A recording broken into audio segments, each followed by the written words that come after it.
Hi guys, I'm Taylor. Welcome to this webinar that Herbal is putting on. You can find information about our trainings and courses at herbal-training.com and herbal.teachable.com and select which options work best for you.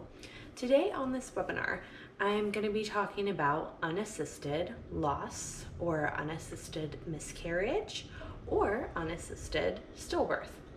So they can be called all those three names.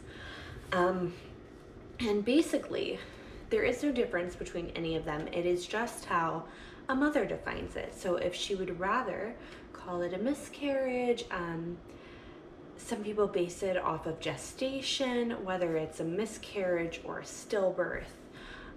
Some people would just base it on how they feel about it. How the baby looks, how they feel.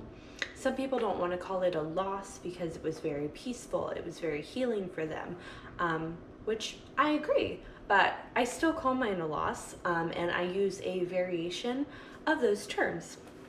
So you can use any of those terms that you prefer. You don't have to be past 20 weeks gestation to call your birth a stillbirth because it still was a birth. It was the birth of your baby, whether that baby was alive or not.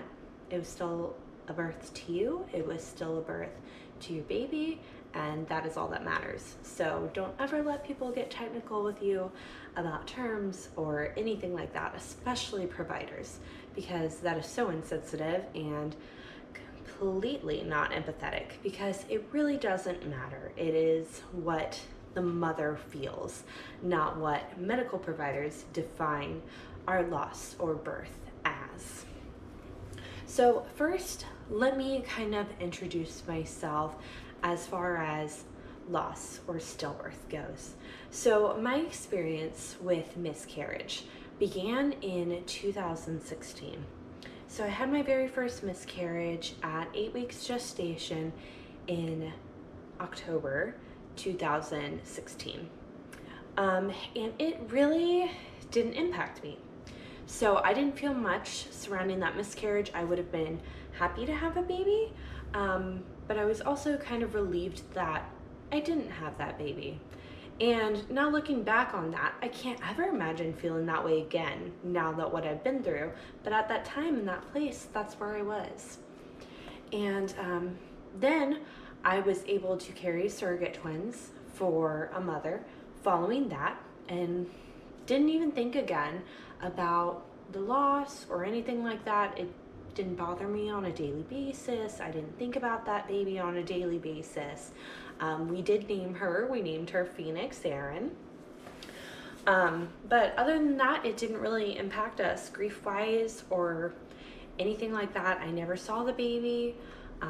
So it really didn't bother me at all. And some people will feel like that about every miscarriage or loss or stillbirth that they have. But then moving on past that, I decided after the surrogate twins, well, maybe actually I'm not quite done with wanting to have more kids. Maybe we do need more kids. Maybe I do have more than just one kid, because I only have one son and he's about to be 5 this summer.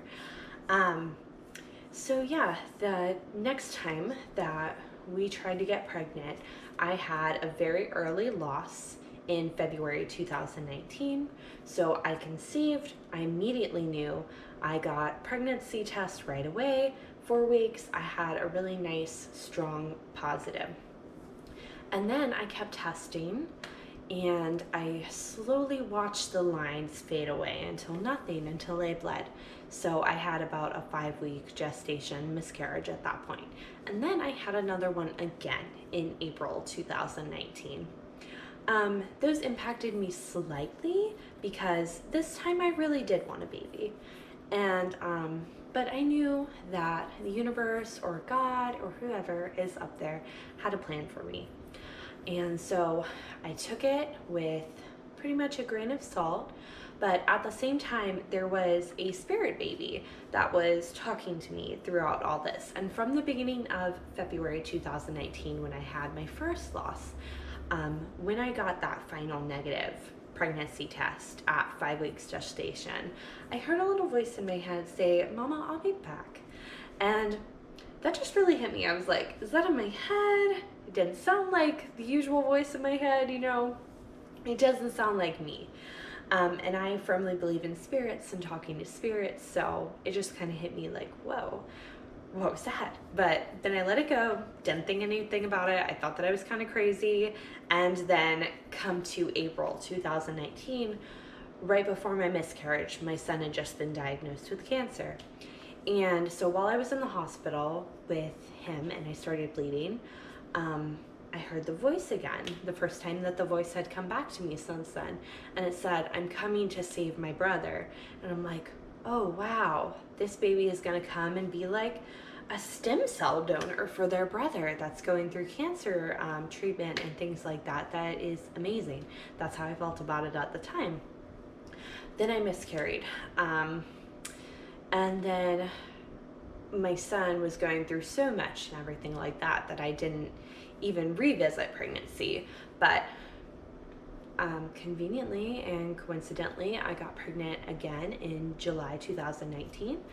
I firmly expected for that to be another miscarriage. I was like, well, can't get too excited.